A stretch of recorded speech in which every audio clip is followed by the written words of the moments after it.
So hello everyone. आज के इस वीडियो में हम लोग डिस्कस करने वाले हैं असम सी 2018 का फिजिक्स पेपर का एनालिसिस। ठीक है।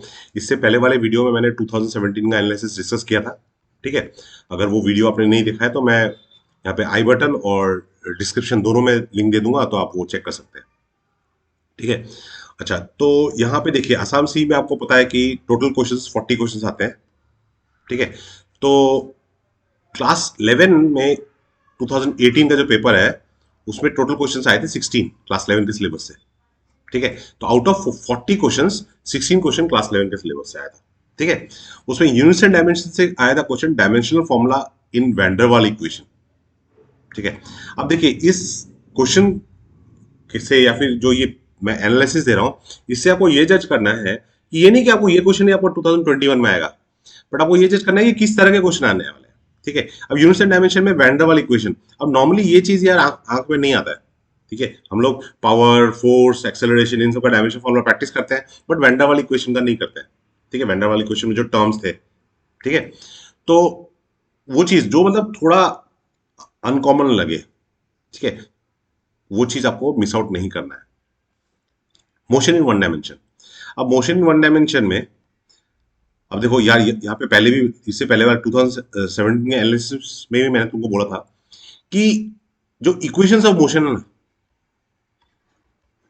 इक्वेशंस ऑफ मोशन अगर आप ध्यान से कर लेते हो तो मतलब ये मोशन वन डायमेंशन में प्रॉब्लम होने से रहा।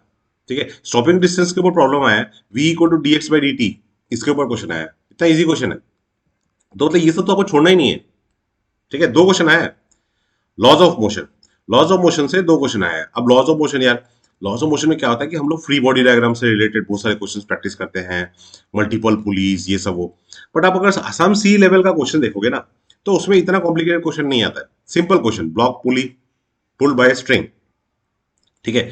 एक ब्लॉक है, उसको स्ट्रिंग से पुल कर रहे हैं, तो इसमें थर्ड लॉ से रिलेटेड क्वेश्चन था ये। ठीक है, एक बार आप देख लेना। फिर block in elevator, block in elevator, again ये दोनों क्वेश्चन, एक्चुअली दोनों क्वेश्चन ही third law based, Newton third law based question थे। ठीक है। एक ही लॉ से दो क्वेश्चन आए हैं। ठीक है। अब एलिवेटर के ऊपर क्वेश्चन मतलब 2017 में भी आया है, 2018 में भी आया है। ठीक है। मतलब ये एक्सेलरेटेड फ्रेम में फोर्स कैसे बिहेव करता है उसके ऊपर क्वेश्चन आते हैं। ठीक है। अच्छा, फिर हो गया work energy power. Work energy power both years 2017 2018 दोनों साल में कंजर्वेशन ऑफ मैकेनिकल एनर्जी के ऊपर क्वेश्चन आया। ठीक है। Potential energy of spring, potential energy of spring. ठीक है, अनदर इंपॉर्टेंट टॉपिक। फिर ग्रेविटेशन, ग्रेविटेशन में क्या क्या आया, time period of satellite, time period of satellite and escape velocity. Time period of satellite और एस्केप वेलोसिटी, ग्रेविटेशन में दोनों क्वेश्चन जो आए हैं डायरेक्ट फॉर्मुला बेस्ड है, डायरेक्ट फॉर्मुला बेस्ड। ठीक है। रोटेशन मोशन में भी moment of inertia of disc पूछा, ये भी डायरेक्ट फॉर्मुला बेस्ड है। ठीक है।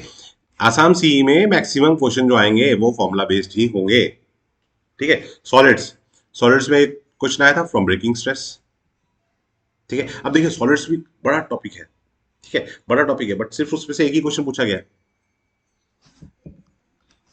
थर्मोडायनेमिक्स, बोथ ईयर क्वेश्चंस इसमें से आए हैं, एक से ज्यादा क्वेश्चन आए हैं। ठीक है।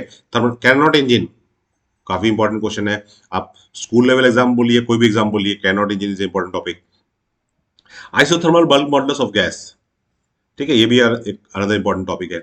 वर्क डन इन एडियाबैटिक प्रोसेस। ठीक है। बट इंटरेस्टिंग थिंग इज ये जो तीनों क्वेश्चन है ना, ये तीनों क्वेश्चन फॉर्मुला बेस्ड ही हैं, डायरेक्ट फॉर्मुला। मतलब आपको चैप्टर वाइज फॉर्मुला प्रैक्टिस करना है, आपको चैप्टर वाइज फॉर्मुला प्रैक्टिस करना है। ठीक है।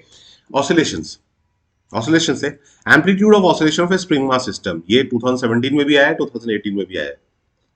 ठीक है। मोशन इन प्लेन से वेक्टर्स का क्वेश्चन आया था, सिंपल क्वेश्चन आया था। ठीक है। तो ये हो गए आपके फ्रॉम क्लास 11 सिलेबस। क्लास 12 से क्या आया, इलेक्ट्रोस्टैटिक से भयंकर क्वेश्चन आया है, 5 क्वेश्चन आया। ठीक है। Torque on dipole, torque on dipole, tau is equal to P cross E, tau is equal to P cross E, torque on dipole के ऊपर क्वेश्चन आया। ठीक है। Motion of charge particle in electric field.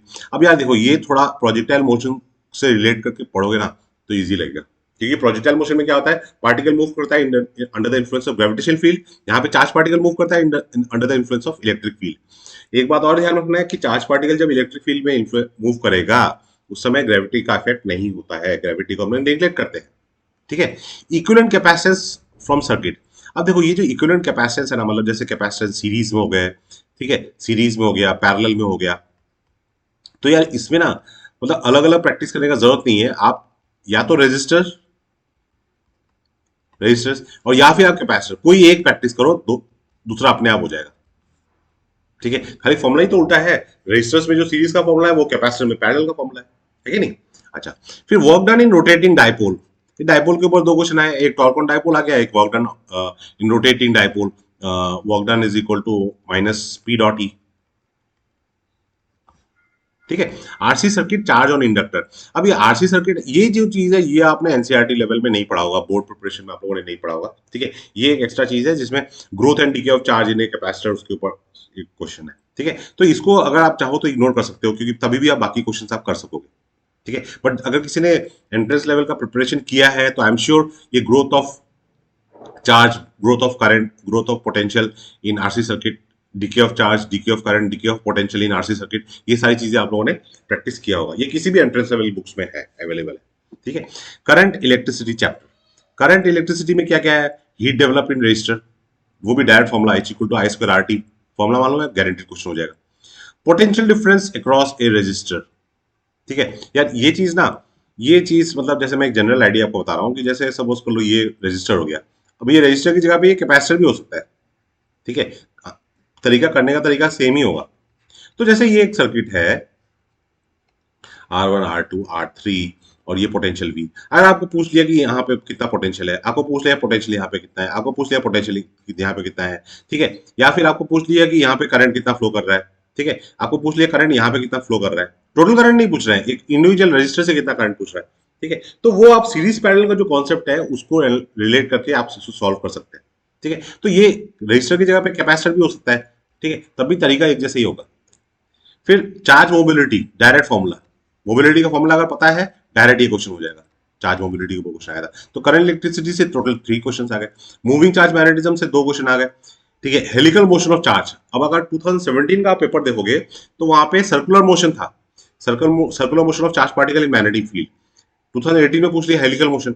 Conversion of galvanometer into ammeter, ये 2017 में भी था, 2018 में भी है।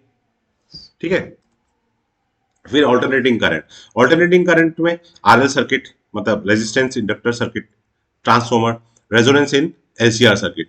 एलसीआर सर्किट को यार थोड़ा अच्छी तरह से प्रैक्टिस कर लेना। ठीक है, आरएल सर्किट पूछा है मतलब क्या है, आरसी सर्किट पूछ सकते हैं, एलसी सर्किट पूछ सकते हैं। ठीक है, तो अगर मैं तो बोलता हूँ यार तुम एलसीआर सर्किट पढ़ते हो ना तो बाकी तीनों रिजल्ट उससे रिड्यूस हो सकते हैं। ठीक है, transformer another important topic, transformer के ऊपर क्वेश्चन आया। तो अल्टरनेटिव करंट से भी देखो एक छोटा चैप्टर है बट 3 क्वेश्चन आया। ठीक है, electromagnetic waves another small chapter but 2 question आए हैं। Conduction current and displacement current के ऊपर क्वेश्चन आया, इंटेंसिटी ऑफ इंसिडेंट लाइट के ऊपर आया। ठीक है, रे ऑप्टिक्स में क्या है, रे ऑप्टिक्स में देखो 2017 में क्या आया था, 2017 में क्वेश्चन आया था कि लेंस फॉर्मूला और मैग्निफिकेशन के ऊपर आया था। 2018 में आ गया लेंस मेकर्स फॉर्मूला। ठीक है, angular magnification of microscope, direct formula, ये दोनों क्वेश्चन की डायरेक्ट फॉर्मूला बेस्ड ही है। ठीक है, मतलब यार मैक्स जो क्वेश्चन न्यूमेरिकल आएगा, मैं बोल रहा हूँ आसाम सी में जो न्यूमेरिकल आएगा वो डायरेक्ट फॉर्मूला बेस्ड ही होगा, 90% चांस है वैसे। De Broglie nature of radiation and matter, de Broglie equation से ही 2 क्वेश्चन आए थे।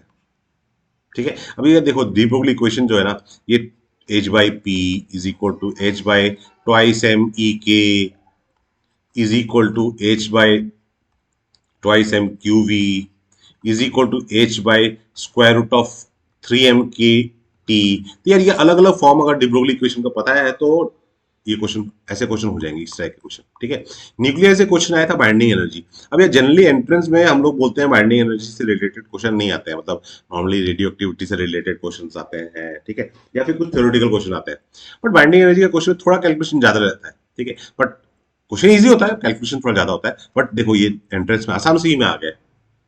ठीक है, तो आसाम सी में मतलब अनएक्सपेक्टेड सरप्राइज भी आपको मिल सकता है। ठीक है, ये सोच के नहीं आना कि पेपर बहुत ईजी होगा, सब क्वेश्चन हम लोग कर लेंगे, डर के भी नहीं आना है। ठीक है, बट आपको देखो ये चीज देखनी है, मतलब जो चीज थोड़ी अनकॉमन टाइप की है ना वो सब आसाम सी में पूछ लेते हैं। ठीक है, एटम्स, फ्रीक्वेंसी ऑफ के अल्फा लाइन, तो ये तो मैं बोल रहा हूँ के अल्फा लाइन, के बीटा लाइन, के गामा लाइन, सारी चीजें प्रैक्टिस कर लो, फ्रीक्वेंसी कैसे निकालते हैं। ठीक है। सेमीकंडक्टर्स में क्या पूछा है, मेन फंक्शन ऑफ ट्रांजिस्टर। अब देखो यार ये चीज ना, ये एक ऐसा चीज है जो अगर आपने अगर ढंग के गुरु से सेमीकंडक्टर्स नहीं सीखा है तो शायद ये आपने नहीं सुना होगा। तो आपके टीचर ने, मैं विद ड्यू रिस्पेक्ट, मतलब ये चीज मैं तो मजाक कर रहा हूँ, ढंग का गुरु, सभी गुरु ठीक होते हैं, but main function of transistor देखो, एक अगर आपने थोड़ा टेक्स्ट बुक ध्यान से सुना पढ़ा होगा या फिर टीचर्स की बातों को ध्यान से सुना होगा, तो एक चीज हम वहां पे होता है कि सेमीकंडक्टर डिवाइसेस दो हैं, एक हो गया आपका डायोड, एक हो गया ट्रांजिस्टर। अब जो डायोड है ना, डायोड का मेन फंक्शन है, what is the main function of diode अगर पूछते हैं तो वो होता है रेक्टिफिकेशन। अब वो अलग अलग काम, फोटो इलेक्ट्रिक डायोड या ये सब अलग अलग एप्लीकेशन है, वो अलग बात है, but main function of diode is rectification, and main function of transformer transistor sorry is amplification. ठीक है, जो डायोड है, डायोड का मेन फंक्शन हो गया रेक्टिफिकेशन, रेक्टिफिकेशन, और ट्रांजिस्टर का मेन फंक्शन हो गया एम्पलीफिकेशन, एम्पलीफिकेशन। ठीक है, फिर एक क्वेश्चन है transistor as a not gate. अब ये भी चीज यार नॉर्मली इग्नोर करते हैं बहुत बच्चे, ट्रांजिस्टर नॉट गेट के हिसाब से कैसे यूज करते हैं। ठीक है, अब वो भी कैसे यूज करते हैं पूछा नहीं था, ड्रॉ किया हुआ है, आपको आइडेंटिफाई करना है कौन सा गेट है, नॉट गेट है, नैंड गेट है, क्या गेट है। ठीक है, फिर आ गए हम लोग कम्युनिकेशन सिस्टम। तो कम्युनिकेशन सिस्टम में सिंपल क्वेश्चन पूछा था बैंडविड्थ के ऊपर।